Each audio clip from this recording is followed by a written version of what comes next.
ഇന്ന് തന്നെ ഡൗൺലോഡ് ചെയ്യൂ. കാണൂ നിങ്ങളുടെ ഫേവറേറ്റ് ഷോസ്. അപ്പോൾ ഒന്നും അവസാനിച്ചിട്ടില്ല.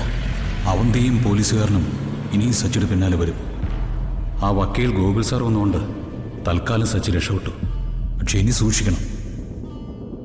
ഏത് നിമിഷവും സച്ചി അവർ ജയിലിൽ അടച്ചേക്കാം. എന്തെങ്കിലും ചെയ്തേ പറ്റൂ.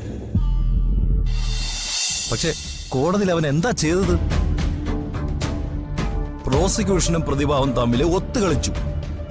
പ്രതിഭാവും വക്കീല് അവന്റെ കാല് തൊട്ട് അനുഗ്രഹം വാങ്ങുന്നത് മേഡം കണ്ടല്ലേ? നിങ്ങൾ കുറച്ചുകൂടെ ആത്മാർത്ഥമായിട്ട് ശ്രമിച്ചിരുന്നെങ്കിൽ കോടതി അവന് ജാമ്യം കൊടുക്കില്ലായിരുന്നു.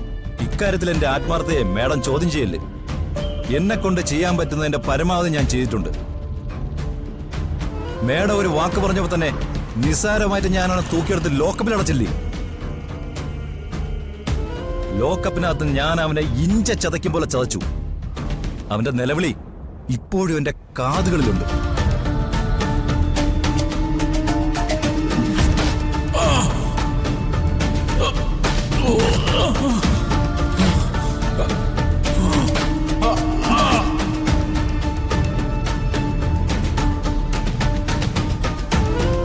മേഡം, ഈ കേസിൽ അവൻ ഒരിക്കലും രക്ഷപ്പെടില്ല.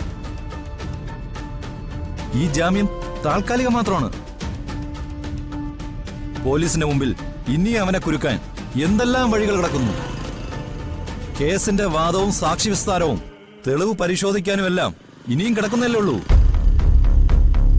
അവിടെ എനിക്ക് എന്തൊക്കെ ചെയ്യാൻ കഴിയുമെന്ന് മേഡത്തിന് അപ്പം മനസ്സിലാവും. മേഡം ധൈര്യമായിട്ടിരിക്കെ. ഈ കേസിൽ കോടതി അവനെ ശിക്ഷിക്കും. അവനൊരു ജീവപര്യന്തം വാങ്ങിച്ചു കൊടുക്കുന്നതിന്റെ അങ്ങേയറ്റം വരെ ഈ കേസുമായി ഞാൻ മുന്നോട്ട് പോകും. ഈ കേസിപ്പോ മേഡത്തിന് മാത്രമല്ല, എന്റെ പേഴ്സണൽ മാറ്റർ കൂടിയാണ്. ആ ഗോകുൽ രാജും അവന്റെ പഴയ ജൂനിയർ ആരതി വർമ്മയും തമ്മിലുള്ള ഒത്തുകളി കോടതിയിൽ ഞാൻ പൊളിക്കും. മേഡം നോക്കിക്കോ.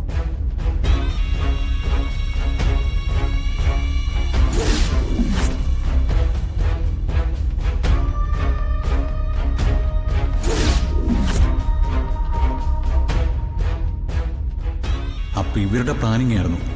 നിയമം നടത്തേണ്ട ഒരു പോലീസുകാരൻ അവന്തിക്ക് വേണ്ടി സച്ചിയെ മനഃപൂർവ്വം ജയിലിൽ അടയ്ക്കാൻ നോക്കുകയായിരുന്നു. സേതുമാധവന്റെ കുടുംബത്തെ വേട്ടയാടി അവന്തിക്ക് ഇനിയും മതിയായിട്ടില്ല. ഒത്തുകളിച്ചത് ആരായാലും തോറ്റുപോയത് ഞാനാ. എന്റെ മുന്നിലൂടെ എന്നെ പരിഹസിച്ചോണ്ട് അവൻ ഇറങ്ങിപ്പോയത് നിങ്ങളും കണ്ടതല്ലേ. അത് ഞാൻ എങ്ങനെ സഹിക്കും? ഇങ്ങനാണെങ്കിൽ അവന്തിക അസോസിയേറ്റ്സിന്റെ 30% ഷെയറിന്റെ കാര്യം എനിക്കൊന്ന് ആലോചിക്കേണ്ടി വരും. മേഡം, ഈ കാക്കിന്റെ ദേഹത്ത് കയറിറ്റേ കാലം കുറച്ചായി.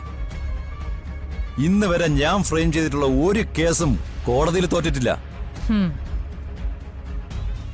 ശിക്ഷ കിട്ടണമെന്ന് ഞാൻ ആഗ്രഹിച്ച എല്ലാ കേസിലും പ്രതിക്ക് ശിക്ഷ കിട്ടിയിട്ടുണ്ട്. ആ സച്ചിയും ഈ കേസിൽ നിന്ന് രക്ഷപ്പെടാൻ പോകുന്നില്ല. ഇതെന്റെ വാക്കാണ്. എങ്കിൽ പിന്നെ അവനൊരു ജീവപര്യന്തം വാങ്ങിക്കൊടുത്തിട്ട് വാ. എന്നിട്ട് ആലോചിക്കാം അവന്തിക അസോസിയേറ്റ്സിന്റെ 30% ഷെയറിന്റെ കാര്യം. സാറിനെ കൊണ്ടതിന് സാധിച്ചില്ലെങ്കിൽ ആ ഷെയറിന്റെ കാര്യം മറന്നേക്ക്.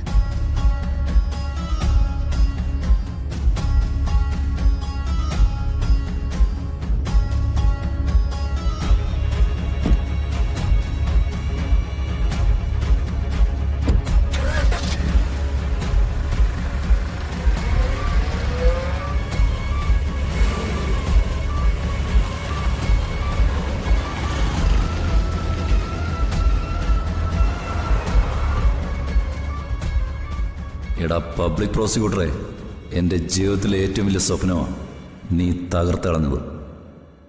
ഇതിനുള്ള പണി നിനക്ക് ഞാൻ വേറെ തരുന്നുണ്ട്.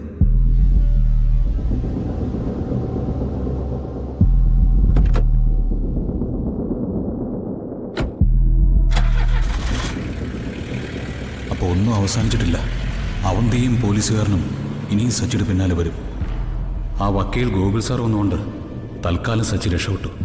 പക്ഷെ ഇനി സൂക്ഷിക്കണം. ഏത് നിമിഷവും സച്ചി അവർ ജയിലിൽ അടച്ചേക്കാം. എന്തെങ്കിലും ചെയ്തേ പറ്റൂ.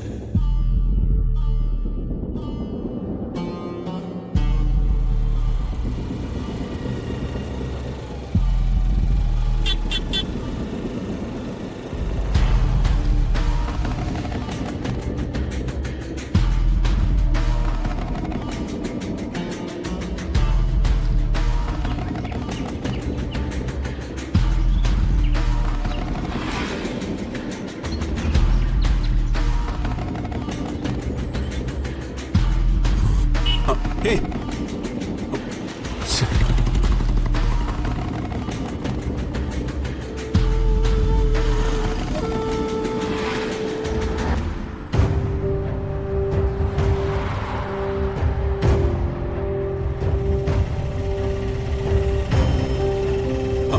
ഏയ്, എടോ. ചേട്ടാ എവിടേക്കാ? സിറ്റി ഹോസ്പിറ്റൽ വരെ ഒന്ന് പോവോ? ഇല്ല, പോവില്ല. ഏയ് ചേട്ടാ. ശ്ശെ.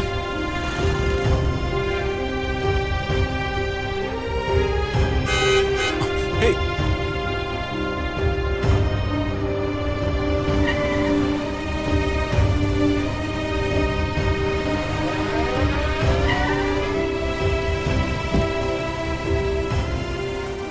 എന്താ സച്ചി, എന്തു പറ്റി? സാറേ വണ്ടി എടുത്തോ, അത് ഞാൻ പറയാം.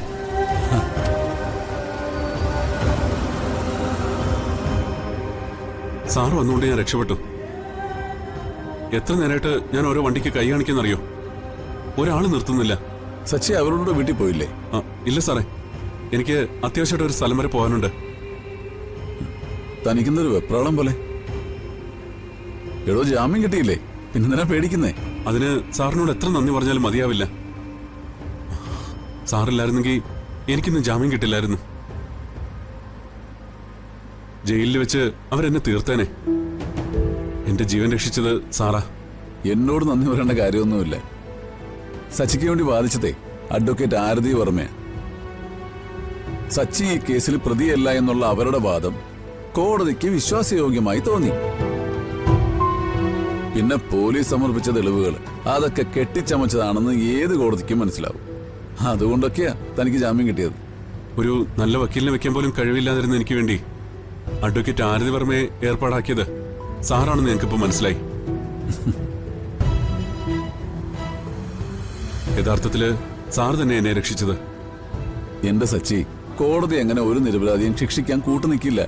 ആരുടെയും ഒരു ഗൂഢാലോചനയും കോടതിക്ക് മുമ്പിൽ വില പോവുകയില്ല. ആ സമയത്ത് പോലീസ് എന്നെ പിടിച്ചില്ലായിരുന്നെങ്കിൽ എന്റെ അർച്ചന എനിക്ക് തിരിച്ചു കിട്ടുമായിരുന്നു. അല്ല, സച്ചി ഇപ്പൊ എങ്ങോട്ടാ പോകുന്നേ? സിറ്റി ഹോസ്പിറ്റലിലേക്ക്. സാറേ, എന്റെ അർച്ചന അവിടെ ഉണ്ട്. ഞാനിവളെ കണ്ടു. ആഹാ.